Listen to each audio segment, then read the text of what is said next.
Yeah, we're back. Welcome. We're back to back. Z said, She said. you know, I'm very proud sa ating mga guests ngayon dahil hindi nila nakalimutan yung talagang mga tumulong sa kanila at hanggang ngayon, tumutulong sila ever since nung high school pa sila, nagtatrabaho na sila. That's a very good sign. A very good sign na matino silang mga anak at ang kanilang magulang ay pinalaki silang tama.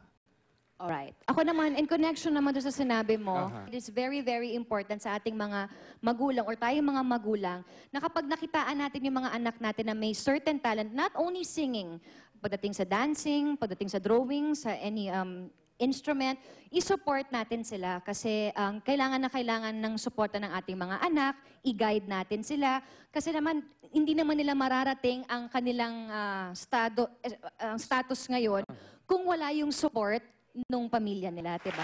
So just keep on supporting your kids kasi they really, really, really, really need you. Okay, honey, what I love most about you today, ikaw ay kakanta. Kakantahan mo ako, di ba, honey?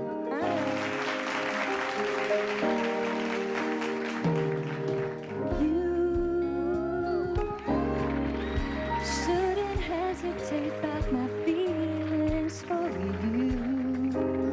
I'll prove it so many times in different ways to you. I hope somewhere deep inside I know that I love you. 'Cause whenever you go, All right, let's party. Here we go. And I say, hey, hey, I love you till the morning comes.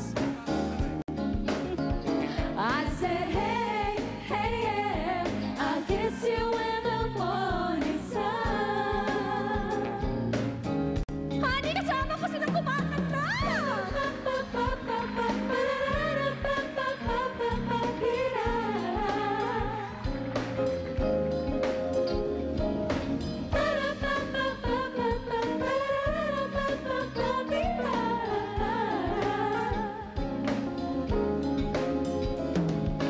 Love you more than words can say. I love you more than any way.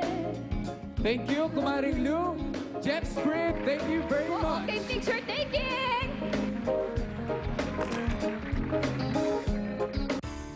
Na-enjoy mo ang chikahan with our favorite show sa Love ni Mister, Love ni Mrs.